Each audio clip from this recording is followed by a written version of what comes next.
Hello, it's been a while, and yes, I have a mustache. This week we will be talking about a man named John, but this is no ordinary John. John has a canoe, and John has a plan. My name is Nick.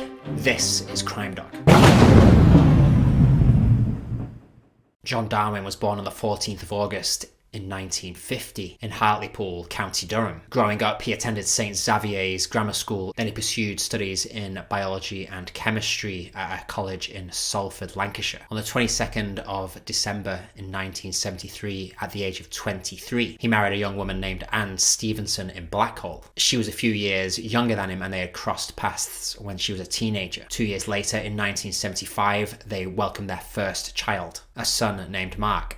Their second child, Anthony, would arrive in 1978. Following graduation, John dedicated 18 years to teaching science and mathematics at Derwent College. He transitioned to becoming a prison officer at a place called Home House. Meanwhile, Anne worked as a doctor's receptionist. John possessed an incessant pursuit of wealth, always exploring avenues to try and strike it big. His endeavours ranged from small car boot sales to dabbling in the stock market. He even involved his sons in his money-making schemes, including door-to-door sales involving his son Anthony when he was just 15. He even tried to grab himself a slice of the highly sought-after painted gnome market. In a more realistic bid to boost their income, John and Anne ventured into property rentals in a place called Seaton Carew, located on the northeast coast of England. They swiftly acquired 12 houses within a short period, one of which they resided in, a seafront property at number 3 known as the Cliff. Further acquisitions in 2002 elevated their total to 14. Unfortunately, the rental income failed to cover the mortgages for those 14 properties, leaving them drowning in nearly £700,000 worth of debt. The spectre of foreclosure loomed over at least one of the properties, pushing them perilously close to bankruptcy. Then, on one calm morning in March 2002, John Darwin disappeared. He set off from Seaton Carew in his handmade red canoe named Orca for a morning paddle in the North Sea. A neighbour, Harry Rooson, witnessed his departure, noting the tranquil conditions on the water. Despite John's expertise in kayaking, having built and christened his own kayak, he never returned, missing his scheduled work commitments set for later that day. Concerned colleagues alerted Anne, who contacted the authorities to report him missing. A vast search operation ensued, costing a substantial £150,000, scouring 62 square miles of coastline, yet yielded no trace of John. At around 1:15 a.m. the morning after John went missing, they actually find his paddle not too far from where he took off. They also find parts of his wrecked red canoe. It would appear something has gone terribly wrong. After 4 days, they scale back the search with no sign of John in sight. Police are perplexed. Someone with John's experience shouldn't have encountered any issues on such a calm day in the North Sea, yet they assume he may have accidentally entered a shipping lane, potentially sucked into the propellers of a larger vessel, which would explain the wreckage. A public appeal followed, but no information surfaced. The situation was especially difficult for their eldest son Mark, who was in London when his dad vanished. Their youngest son Anthony was holidaying in Canada, planning to propose to his girlfriend, a jarring contrast to the distressing news of his missing father. Eventually, an inquest is concluded, legally declaring John Darwin dead in December 2003. A memorial was held and insurance payouts totaling about £250,000 were dispersed to Anne, including life insurance, pension and mortgage protection policies. Being a crime dog, as soon as I hear insurance payout, my crime nose starts to tingle. I smell bullshit. And what happens next is quite unbelievable. Fast forward 5 years, it's the 1st of December 2007. A man casually strolls into the West End police station. He claims he has amnesia. He thinks he's a missing person. He can't remember the last 5 years. It's John Darwin. Anne quickly receives the ecstatic news of her husband's returned from the dead. West End police, however, reach out to Cleveland police, who had handled John's initial missing person report. Astonishingly, 4 months before John's return, tip-offs had suggested that he might be alive. One informant had claimed to overhear Anne conversing with John on the phone. Moreover, a few sightings were also reported. However, police had never followed up on these leads. So where did he go for 5 years? As I mentioned, in 2002, John and Anne were grappling with debt. Instead of filing for bankruptcy, John concocted a plan to play dead. On March the 21st, 2002, after paddling far enough out to remain unseen, he waited until 7 p.m. at the first pier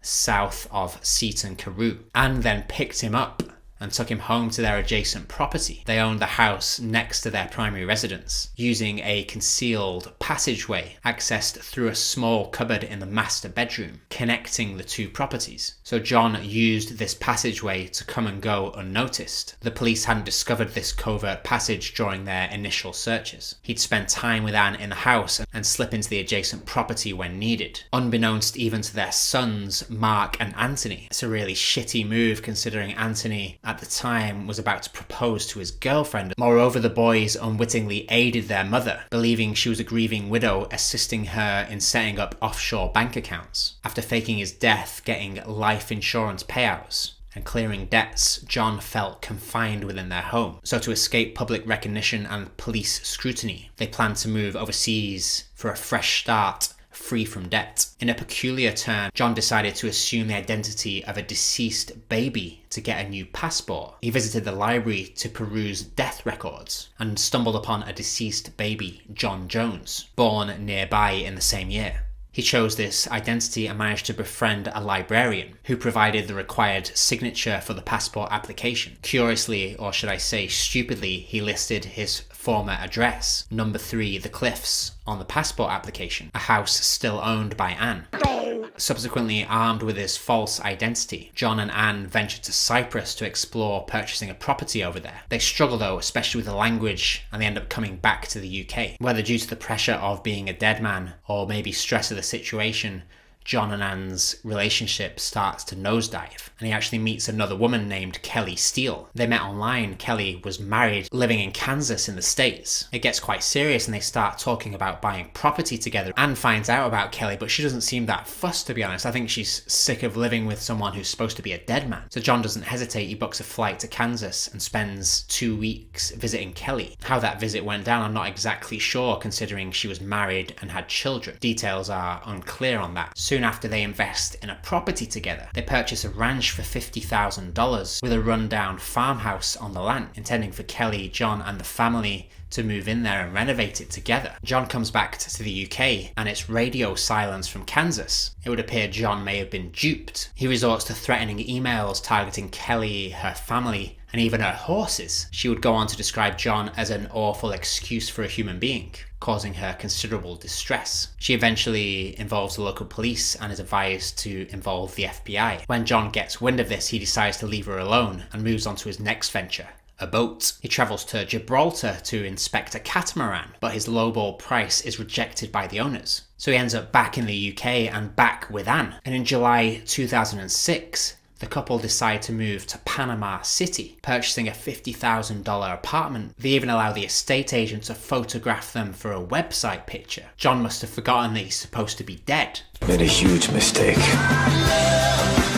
While in Panama, they search for another property and buy a 4-acre ranch for $200,000 in Escobar, planning to build a hotel for canoeing holidays by March 2007. So he's already faked his own death for a canoeing accident, and now he wants to open a hotel that specializes in canoeing holidays. How this guy hasn't been caught yet, I do not know. First of all, walking around town after his presumed death in some kind of abysmal disguise, putting his own address on the passport application after all the effort he went through to get a fake ID, lets the relocation agent in Panama take a photo of him and Anne, and lets them post it online where anyone can see it. And then he wants to open up a hotel where people can take canoeing holidays, after he faked his own death on a canoe. While all this is going on and they're closing in on their dream $200,000 ranch property, Anne is flying back and forth between Panama and the UK to sell the remaining properties to complete their move to Panama. In April 2007, she finalizes the sale of the adjoining house to their home at number 3, the one John had been hiding in, the proceeds of which was sent to Panama. And in October of the same year, they sold number 3, the Cliff, for $295,000. I'm not sure what Anne must have said to the kids at this point, why she's selling all their properties, and why she would be moving to Central America, although she was a good liar, so I'm sure she came up with a good excuse. 2 weeks later, Anne makes what she thinks is the permanent move to Panama. However, John tells her that he's known for 4 months now that his John Jones identity wouldn't pass the application for a visa. To permanently relocate to Panama, you need a letter from your local police department in the UK saying you're a good citizen and haven't been in any criminal trouble. Obviously this couldn't happen because John Jones died at 5 weeks old, and John Darwin was believed to have died 5 years ago. So John goes back to the UK while Anne is in Panama, and that's when he walks into the police station, conveniently not remembering anything that had happened for the past 5 years. That brings us back to the start of this crazy story. As soon as John walked into the police station, they were suspicious of him. There had been sightings,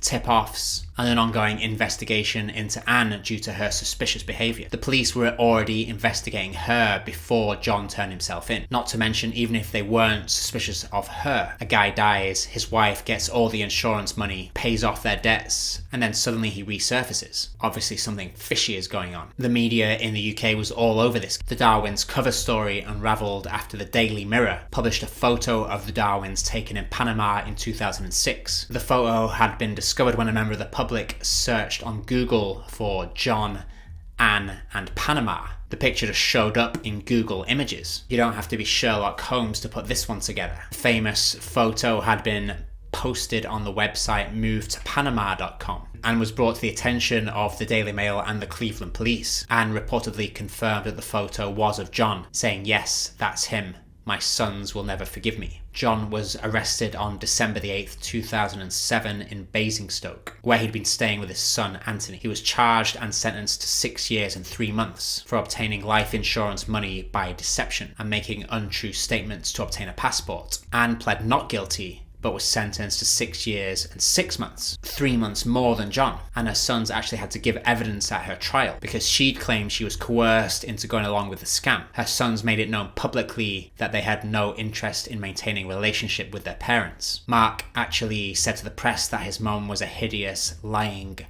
beep who had gone to outrageous lengths to con him and his brother. Anthony said, and I quote, "They're as bad as each other. Dad told me one nasty lie, disappeared and said he was dead. But she lied for 6 years. She was the face of the lies. She kept on lying even when the evidence was so overwhelmingly against her. She dragged us through hell by forcing a court case." In 2011, both Anne and John were released from prison. John was released in January and Anne in March. In 2012, they got a divorce, and Anne said she wanted to be free of his controlling ways, claiming he had a controlling influence over her. She does really act like she was conned into the whole thing by John, but there were long periods of time where he was overseas. At any time she could have told the police, or at least told her sons. That's probably the worst part. She defrauded everyone, but especially her own blood. The Crown Prosecution Service announced in February 2012 that they were able to recover the entire £501,000 in life insurance and pension payouts received by Anne, partly from the sale of the 2 properties they purchased in Panama. John, on the other hand, had only paid £121 of the £680,000 that he owed. Everything, of course, was in Anne's name. By July 2015,